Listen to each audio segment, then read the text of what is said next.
कहते हैं दहेज एक रिवाज है, लेकिन सच्चाई ये है ये रिवाज नहीं, एक जंजीर है। ऐसी जंजीर जो सदियों से बेटियों के पैरों में बांध दी गई है, कभी इज्जत के नाम पर, कभी रिवाज के नाम पर। और सबसे डरावनी बात, ये जंजीर आज भी टूटी नहीं। अल्लाह ने हजरत आदम और हजरत हव्वा को पैदा किया। न उनके पास सोना था, न जमीन, न जेवर, सिर्फ मोहब्बत, भरोसा और जिम्मेदारी थी। निकाह हुआ तो न कोई रस्म थी, न दहेज, न दिखावा, बस एक वादा, साथ निभाने का।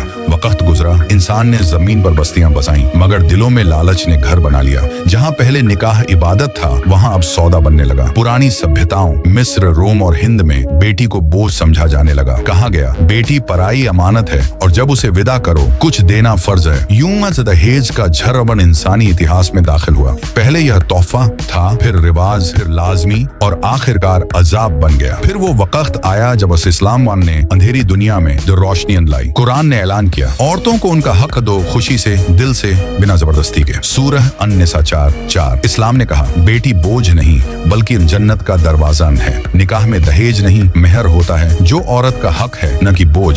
मगर इंसान ने फिर वही किया जो हमेशा करता आया, अल्लाह का हुक्म भूल गया। मुगल दौर से आज तक दहेज की कहानी, वक्त बदला लेकिन सोच नहीं बदली। इतिहास के पन्ने पलटो तो दिखता है कि दहेज का झरा हर जमाने में गहराता चला गया। मुगल दौर आया जहां शान और शौकत और ताज और तख्त का जमाना था। महलों में सोने की चमक थी, शहजादियां हीरे जवाहरात में लिपटी होती थी। शादी अब एक इबादत नहीं, एक प्रदर्शन बन गई थी। जब शहजादियां रुखसत होती तो उनके साथ ऊंटों, हाथियों, कपड़ों, जेवरों और नौकरों के काफिले चलते। लोगों ने सोचना शुरू किया, दहेज जितना बड़ा, इज्जत उतनी ज्यादा। राजाओं की यह रस्म आम लोगों तक उतर आई। रईसों की शान गरीबों के लिए शाप बन गई। एक गरीब बाप ने अपने दिल से कहा, अगर मेरी बेटी के पास कुछ नहीं तो लोग कहेंगे मैंने बेटी को खाली हाथ भेज दिया। यूं प्यार की शादी सौदे की शादी बनती चली गई। अंग्रेजों का दौर आया, सोना चांदी घट गया पर रस्में बढ़ गईं। अंग्रेजों ने डाउरी सिस्टम को कानूनी रूपान दे दिया। दहेज अब गिफ्टर नहीं, जरूरत बन गया। शादी अब दो दिलों का नहीं, दो परिवारों के माली करारनामे का नाम बन गई। शहरों में दौलत की नुमाइश, गांवों में इज्जत की नुमाइश।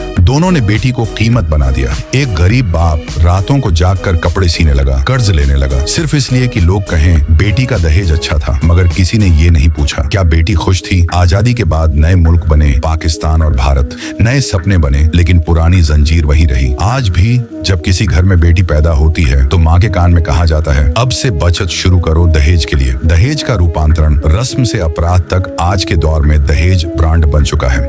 दहेज की लिस्टें प्रिंट होती हैं, सोशल मीडिया पर पोस्ट बनती हैं और शादी के विज्ञापनों में लिखा जाता है only proposals with good dowry accepted. अब दहेज भेंट नहीं अपराध बन गया है, क्योंकि अब सिर्फ सामान नहीं मांगा जाता, इंसानियत छीनी जाती है। हर साल सैकड़ों लड़कियां सिर्फ इसलिए जलाई जाती हैं क्योंकि उनका दहेज कम था। कोई मारी जाती है, कोई छोड़ी जाती है और बाकी जिंदगी जिंदा लाश बनकर गुजारती है। दहेज अब तोहफा नहीं, एक खामोश कत्ल है। मॉडर्न क्वाइड आधुनिक कैद। आज जब सब कुछ डिजिटल हो गया है तो दहेज भी ऑनलाइन हो गया है। पहले जहां दहेज के ट्रक चलते थे अब वहां इंस्टाग्राम रील्स चलती हैं। पहले जेवर दिखाए जाते थे, अब ब्रांडेड वेडिंग दिखाई जाती है।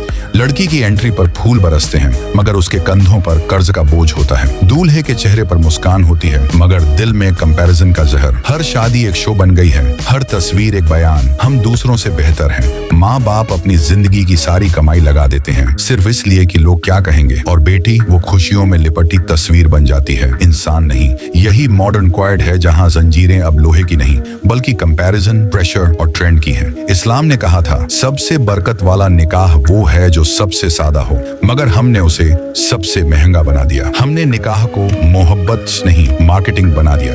हमने खुशी के नाम पर दिखावा और रिवाज के नाम पर जुल्म खरीदा। अब दहेज सिर्फ बेटी के घर से नहीं आता बल्कि हर रिश्ते, हर सपने में दाखिल हो गया है। अब भावना नहीं परफॉर्मेंस दी जाती है। अब रिश्ते दिल से नहीं मार्केट वैल्यू से तौले जाते हैं। पहले दहेज में बर्तन और कपड़े होते थे, अब इज्जत और ख्वाब दिए जाते हैं। जो लड़की सादगी चाहे उसे पिछड़ी कहा जाता है, जो रस्मों को तोड़े उसे बाग ही कहा जाता है। यही समाज की सबसे बड़ी विडंबना है, जहाँ बुराई को रिवाज और अच्छाई को मजाक बना दिया गया है। अगर हमें सच में आजाद होना है तो इन मॉडर्न चेन्स को तोड़ना होगा। सोशल मीडिया गया कि नहीं, कुरान के उसूलों को अपनाना होगा। दहेज के खिलाफ लड़ाई घर से शुरू होती है। जब पहला बाप कहेगा मैं अपनी बेटी के लिए सिर्फ इज्जत चाहता हूँ, सामान नहीं, तब दुनिया में ये सिर्फ कहानी नहीं थी, हमारे समाज का आईना थी। अगर तुम्हें लगा कि ये सच है तो खामोश मत, और अगर तुम चाहते हो कि हम ऐसे ही सच्चे दर्द भरे सच सामने लाते रहें तो सब्सक्राइब करो, क्योंकि यहाँ वीडियो नहीं बनती, यहाँ ज़मीर जागते हैं। सच कभी पुराना नहीं होता, बस दब जाता है। अब उसे फिर से जिंदा करना है।